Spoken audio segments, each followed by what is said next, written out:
പണ്ട് പണ്ട് ദൂരെ ഒരു ഗ്രാമത്തിൽ സിൻഡ്രല്ല എന്നൊരു പാവം പെൺകുട്ടി താമസിച്ചിരുന്നു. അവളുടെ മനസ്സ് സ്വർണം പോലെ ശുദ്ധമായിരുന്നു.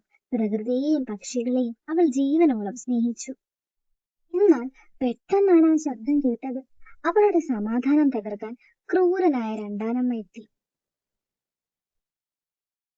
രാത്രിയെന്നോ പകലെന്നോ ഇല്ലാതെ ആ വീട്ടിലെ എല്ലാ പണികളും സിൻഡ്രല്ലയ്ക്ക് ചെയ്യേണ്ടി വന്നു. സിൻഡ്രല്ലേ, ഈ പണികളെല്ലാം വേഗം തീർക്ക് എന്ന് സഹോദരിമാർ അവളെ എപ്പോഴും ആജ്ഞാപിക്കുമായിരുന്നു.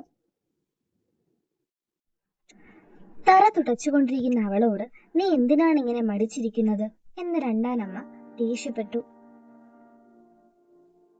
പരാതികളൊന്നുമില്ലാതെ എല്ലാ ജോലികളും വേഗത്തിൽ ചെയ്തു തീർക്കാൻ അവൾ കഷ്ടപ്പെട്ടു. എനിക്ക് ഒരിക്കലെങ്കിലും പുറലോകം കാണാൻ കഴിയുമോ എന്നവൾ തന്നെത്താൻ ചോദിച്ചുപോയി. അപ്പോഴാണ് നാട്ടിലെ എല്ലാ പെൺകുട്ടികളെയും രാജകൊട്ടാരത്തിലേക്ക് ക്ഷണിച്ചുകൊണ്ട് ദൂതൻ എത്തിയത്. എന്റെ മകൾക്ക് കിട്ടിയ വലിയൊരു അവസരമാണത് എന്ന് സന്തോഷത്തോടെ രണ്ടാനമ്മ പറഞ്ഞു. ഞങ്ങൾ രാജകുമാരിമാരെ പോലെ അണിഞ്ഞിരുന്നു എന്ന് പറഞ്ഞ് സഹോദരിമാർ ആവേശത്തിലായി. അമ്മേ, ഞാനും വന്നോട്ടെ എന്ന് സിൻഡ്രല്ല സങ്കടത്തോടെ അവരോട് ചോദിച്ചു. നിനക്കവിടെ എന്ത് കാര്യം? പോയി നിന്റെ പണി നോക്ക് എന്ന് രണ്ടാനമ്മ അവളെ ആട്ടിപ്പായിച്ചു. എന്റെ സ്വപ്നങ്ങളെല്ലാം അവസാനിച്ചു എന്ന് പറഞ്ഞ് സിൻഡ്രല്ല തോട്ടത്തിലിരുന്ന് പൊട്ടിക്കരഞ്ഞു. കരയരുത് മോളെ, നിന്റെ സങ്കടം തീരാൻ സമയമായി എന്ന് പറഞ്ഞ് പെട്ടെന്നൊരു മാലാഖ പ്രത്യക്ഷപ്പെട്ടു. ഞാൻ നിന്റെ ഫെയറി ഗോഡ്മദർ ആണ്, നിന്നെ സഹായിക്കാൻ വന്നതാണ് എന്ന് മാലാഖ അവളെ ആശ്വസിപ്പിച്ചു. മാലാഖ തന്റെ വടി വീശിയപ്പോൾ ഒരു സാധാരണ മത്തങ്ങ് അത്ഭുതകരമായി സ്വർണ്ണരഥമായി മാറി. ഇനി കുതിരകൾ വേണമല്ലോ എന്ന് പറഞ്ഞ് മാലാഖ ചുണ്ടലുകളെ വെള്ള കുതിരകളാക്കി മാറ്റി. ദൈവമേ, എനിക്ക് വിശ്വസിക്കാൻ കഴിയുന്നില്ല എന്ന അത്ഭുതത്തോടെ സിൻഡ്രല്ല തന്നെത്താൻ പറഞ്ഞു. ഈ പഴയ ചെരുപ്പുകൾക്ക് പകരം ഗ്ലാസ് ചെരുപ്പുകൾ അണിയൂ എന്ന് മാലാഖ സ്നേഹത്തോടെ പറഞ്ഞു. ഒരു മാന്ത്രിക വെളിച്ചത്തിൽ സിൻഡ്രല്ലയുടെ വസ്ത്രങ്ങൾ അതീവ സുന്ദരമായ നീല ഗൗണായി മാറി. ഇത് ഞാൻ തന്നെയാണോ, ശരിക്കും ഒരു രാജകുമാരിയെ പോലെ എന്ന് കണ്ണാടിയിൽ നോക്കി അവൾ പറഞ്ഞു. 12 മണിക്ക് മുൻപ് തിരികെ വരണം എന്ന് മാലാഖ അവൾക്ക് അവസാനമായ ഒരു മുന്നറിയിപ്പ് നൽകി.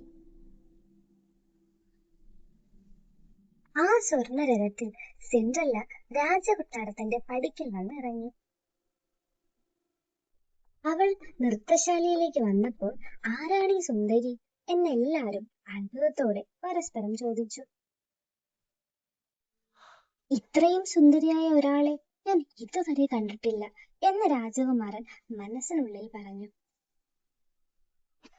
മനോഹരി, എന്നോടൊപ്പം നൃത്തം ചെയ്യാമോ എന്ന് രാജകുമാരൻ സിൻഡ്രല്ലയോട് വിനയത്തോടെ ചോദിച്ചു. അവർ തമ്മിലുള്ള നൃത്തം കണ്ടപ്പോൾ ലോകം മുഴുവൻ അവർക്ക് മുന്നിൽ നിലച്ചു പോയതുപോലെ തോന്നി.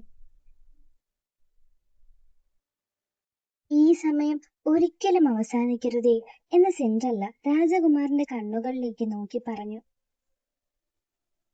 രാജകുമാരൻ ആ പെൺകുട്ടിയെ മാത്രമേ നോക്കുന്നുള്ളൂ എന്ന് അസൂയയോടെ രണ്ടാനമ്മ മക്കളോട് പറഞ്ഞു.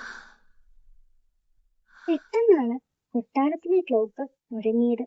12 അടിക്കാൻ ഈ നിമിഷങ്ങൾ മാത്രം.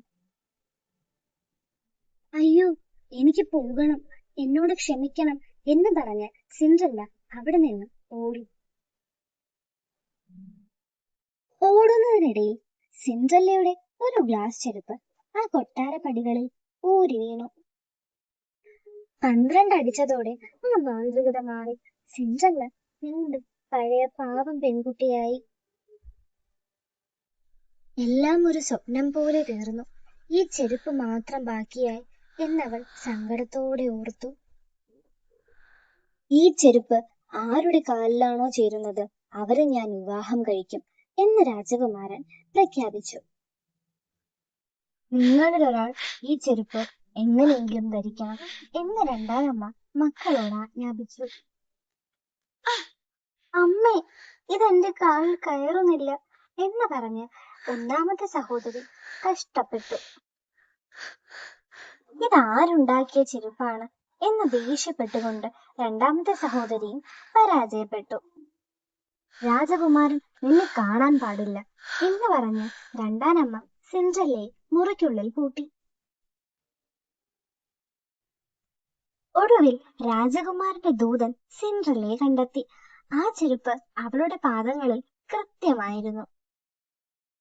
നീ തന്നെയാണ് ഞാൻ തിരഞ്ഞ ആ പെൺകുട്ടി എന്ന് സന്തോഷത്തോടെ രാജകുമാരൻ പറഞ്ഞു. സത്യവും നന്മയും വിജയിച്ചു. സിൻഡ്രല്ല രാജകുമാരനോടൊപ്പം എന്നും സന്തോഷത്തോടെ കഴിഞ്ഞു.